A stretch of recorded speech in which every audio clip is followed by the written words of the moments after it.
Hey everyone, this is Jake, and today we are going to be talking about Eins Zwei, and they are one of the first counterpass character that you are able to acquire if you buy the special plan within the counterpass.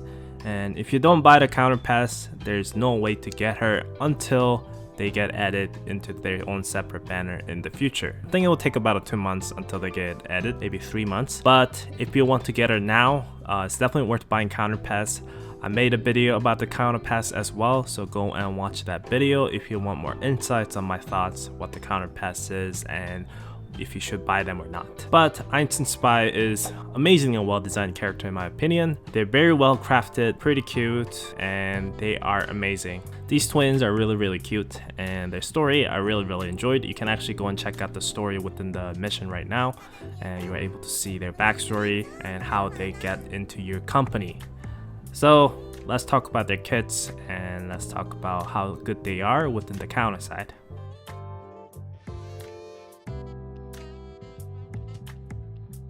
So right from the start, Eins Zwei is pretty unique, but their basic attack has 2 ballot hits. It's just Eins Zwei, they both do this like AoE hits, which is pretty cute. I think it's very well animated. It has a nice effect going on. They really worked really hard on this character in my opinion to push out their first counterpass when it first came out.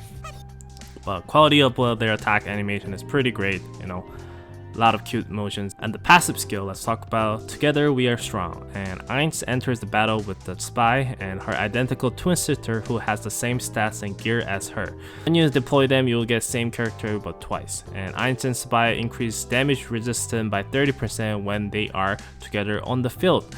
So they are able to tank hits pretty well, and they are usually very together at the front line, so when they take a hit, usually they seems to lose a health pretty similar way, so when they die, the other one will pop up right away anyways. And as you level up their skills, you get more HP, and after you max her passive skill out, you'll get additional skill haste 30% for the Eins and attack 30% for Spy. So this passive works really well. As long as they're both on the field, they should be able to get this passive buff nicely and able to do really well within the battlefield. And they actually tank pretty well for 2 cost units. So they are, I think, really good units. And the passive skill is pretty good. Their special skill, Eins Zwei shoots spirit swords at the enemies in front, inflicting AoE damage. And when Eins casts the skill, Spy responds by casting the same skill. So they continuously shoot the spirit blade one after another. It's a pretty cool looking skill. Like I said, I think they put a lot of work to animate their skills.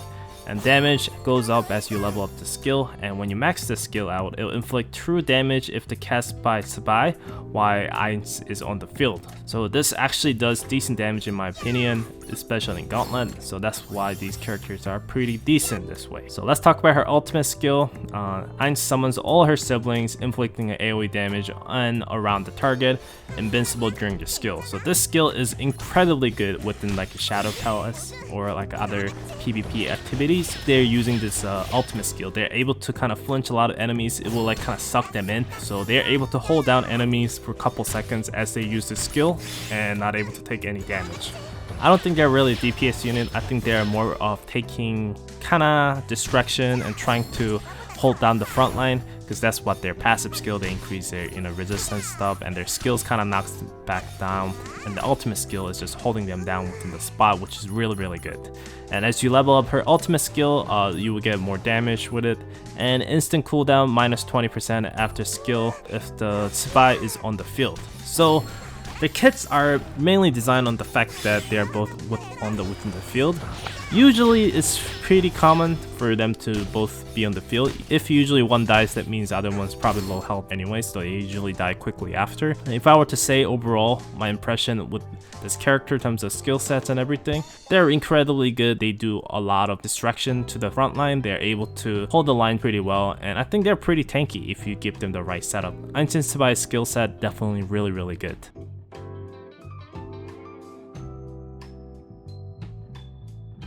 When it comes to gearing these 2 characters up, they both share the same gear like I said, so I think it is best to get some skill recharge rates, because you kind of want to spam this as well as you want to spam skills quite a lot. But at the same time, you want to make sure these 2 twins stay alive to get the benefit within their skills. So for me, how I use it within the PvP within Korea and a lot of other cases, I usually run the very defensive option on them, and they seems to do really well, especially in Shadow Palace. I'm going to show you guys some runs here a bit later, but overall I think her gear wise definitely something with defense, health, evasion, any of those 3 sets will definitely work out, and they should take a pretty good benefit from those. You definitely want to have something like a anti-ground res as well as a crit damage res, and like I said, skill recharge here and there should definitely help you out a bit. But overall, I think it's pretty great character turns to holding out at the front line, because they are, like I said, 2 costs only, so they are able to do a pretty good job and holding down the front line with their skills and their ultimate skills.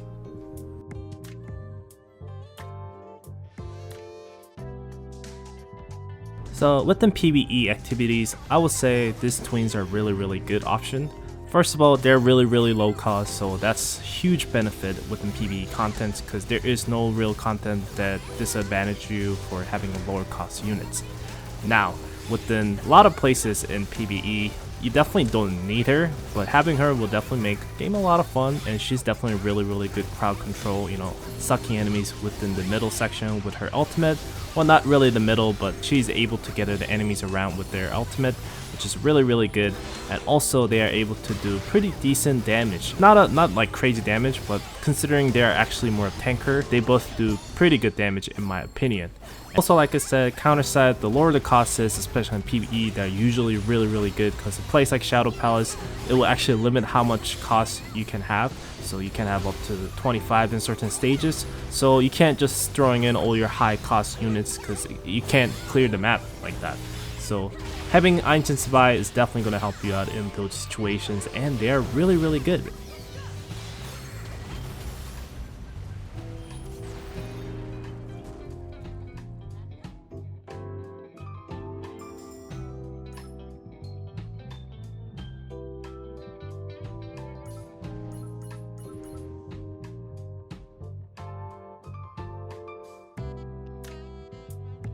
In PvP wise, Eins Zwei is really good, because they can be a 1 cost with the leader buff on.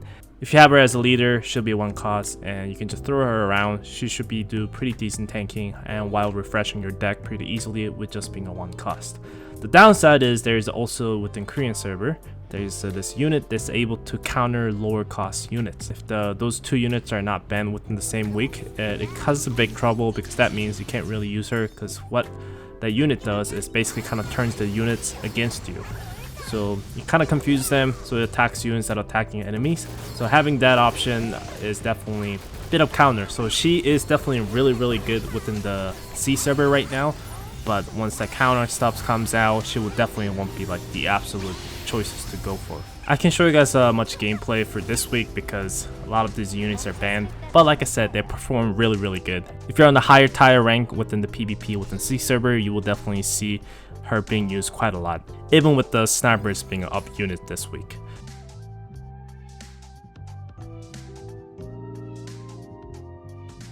So my final thoughts on Eins Zwei. These twins are really cute, and I think the devs really worked hard on to make these characters. A lot of cool animations, and their ultimate skill, they have a lot of different copies of them, you know, just doing crazy things. And it's a very cool concept, and it's unlike other characters. And the story wise, it was pretty nice, and I can't wait to see more characters from that story. They have like this big sister figure, so hopefully she'll appear sometime within the story as well, and I want to see more about her. But overall, great character, and tiny bit of counter pass conversation. Yes, this is not something the free-to-player is going to be happy about. If you really don't like the counter pass, like I said, they'll be added to the regular banner later in the future, so wait until then if you really like her and you have a chance to get her. I'm just saying that if you're a Dolphin player, if you're able to pay, I feel like it would probably be cheaper option if you buy the counter pass instead of trying to roll for her with the gacha banner. But that's just my opinion. Anyways, thanks for watching. I'll see you guys next time. Bye bye.